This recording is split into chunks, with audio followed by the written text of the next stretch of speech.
to another video. Now this is going to be a very special video because you guys get to hear one of the Rainbow Team's voices, which is the lovely, lovely Cari. Now, she's going to be reading some stories. As you can tell from the title, they're going to be creepy stories because it's the month of October.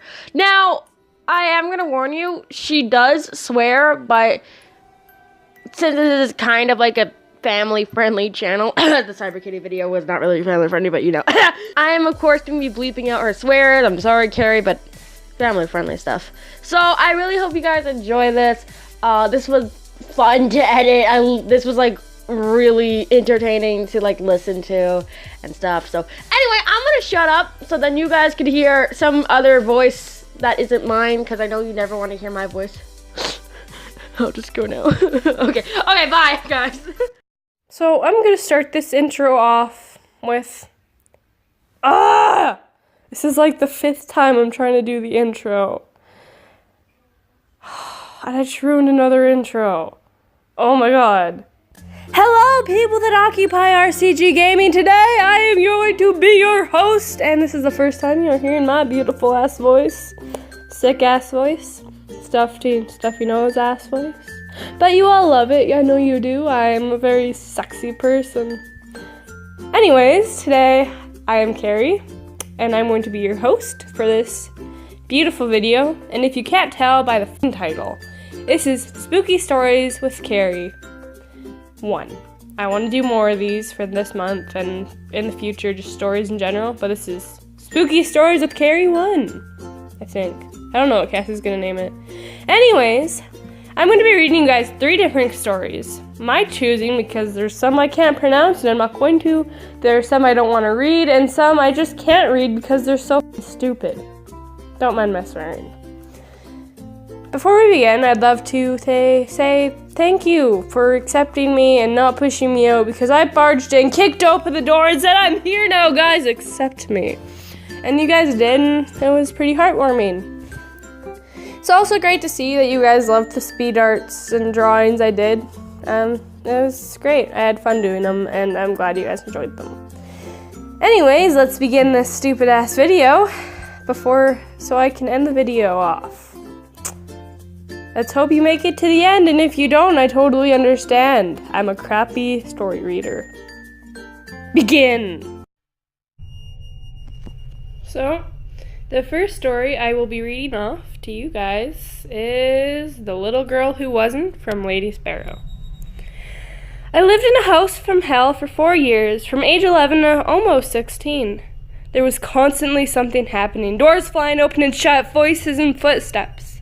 Nothing ever stayed where you put it. I was alone there a lot because both my parents worked and I was constantly terrified. One of the most gut-leveling, disturbing things, though, was a little girl in my bathroom. Every time I walked past my bathroom door, I saw a little girl with blonde curled hair and a rose-colored dress. She just stood there, staring, looking like a photograph from 1905. I started keeping the door closed so I could walk by without seeing her, but she was always there when I opened it. Once I stepped in past her, I couldn't see her anymore, but I could feel her there.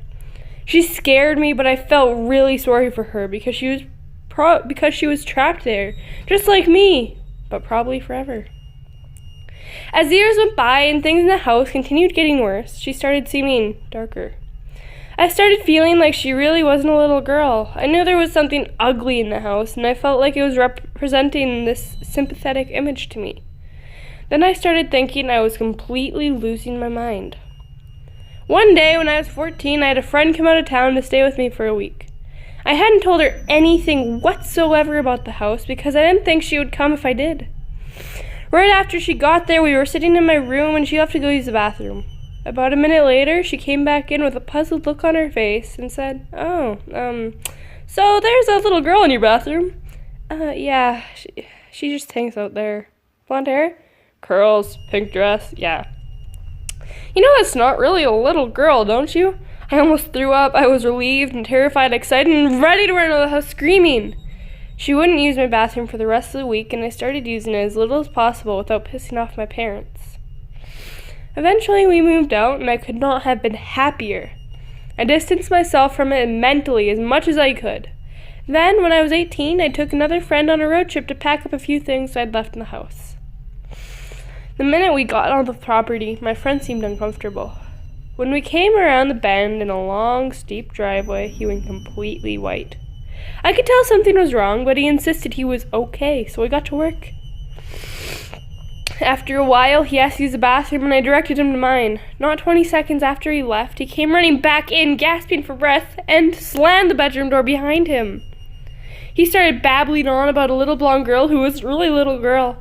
All of a sudden, he went dead still, looked me in the eye, and very solemnly said, "She's not happy with you. You left, and you weren't supposed to." We threw whatever we could grab in 2 trips in my car, and got the fuck out of there at top speed. Well, that story, I liked it, but really? A little blonde girl with curls? With a pink dress that's in your bathroom that went darker by just standing there. Yeah, totally intrigued me so much. Wow. Oh, I'm so spooked. Alrighty, everyone. Today is the second story. Yes. And it is called Photographic Memories from Annie Bananas. I grew up in New Mexico and was already very into the outdoors, hiking, camping, rock climbing, etc. One summer when I was 19, I was on a 4-day, 3-night camping trip near my parents' house on my own. Might sound weird, but I had already been to this area many times and it was quite safe. Anyway, I brought my camera and took lots of pictures. When I came back and developed my film, there were 3 extra pictures that I didn't take of me sleeping. 1 each night.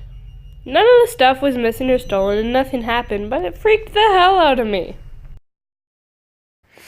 That was a very short story, and it didn't... Oh no, there's pictures of you sleeping. Wow. I don't think it's as safe as you really think. Alrighty guys, so the last story I will be reading to you all is called There's Something on the Stairs from Snarky Chew. So when I was a kid, I would race to the top of the stairs as fast as I could like it was some sort of silly game. Well, I must have been 5 or 6 at the time, I'm not sure, but I know I was very little. Somewhere along the way, a voice at the top of the stairs started to whisper to me.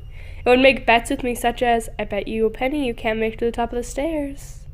I don't really think there was a certain amount of time or anything. As I said, I was very little, so I probably didn't have any counting abilities anyways. I recall just sitting at the top of the stairs having conversations with this voice, without the betting, of course. Eventually, the voice started to bet me my life. Instead of pennies, it'd say, "I bet you your life you can't make it to the top of the stairs, blah, blah." As I got older, it stopped. I never really thought about it at all. I never mentioned it to anyone until one night I was sleeping over at my brother's place. I was about 18, he was 22, and we were talking about spooky stories. Out of nowhere, I brought up the voice at the top of the stairs, and my brother got all quiet and weird. Before I even mentioned the betting aspect, he said, "Did it make bets with you?" We both looked at each other, horrified. It was certainly freaky after that. A lot of bad shit went down in my family at that period of time in my life. And my mother, a very heavy religious lady, said there was a lot of evil in our lives at the time. I don't at all think our place was haunted, by the way. It was just built in the late 70s, and as I got older. I never experienced anything like that again. So, this story, I think it's pretty cool because it's like they're not over exaggerating anything, and it's like this is something that every kid probably had happen too. They think they're talking to someone but they're not. So I like this one. This one's a good way to end off. And that was the end, folks. This is the end of my video. Won't be the end of me. End of the video.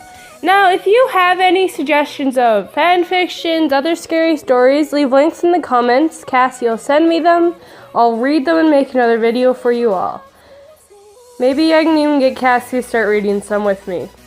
I'm also going to be doing more speed arts, and I hope you all enjoy them.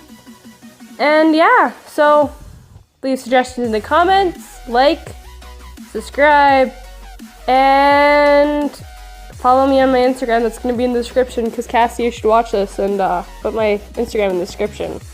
Anyways, I thank you all for watching and enjoying my voice. I don't know if you did, but thank you all for listening. And I'm going to be signing off. Cari, out! Well, since Cari didn't do the proper outro, I'm guessing that's her outro for when she does these videos, but thank you guys so much for watching. If you liked it, leave a like, leave a comment, subscribe to Come today, and I will see you, my delicious Roman cupcakes, and next video, and remember, stay sweet. Bye! Also, here's some bloopers. So now it's grew up in New Mexico and was already Now the next story that you sickos want me to read is called I'm sorry, you guys aren't sickos. Wait, no, shit, I messed up. Oh, kill me now.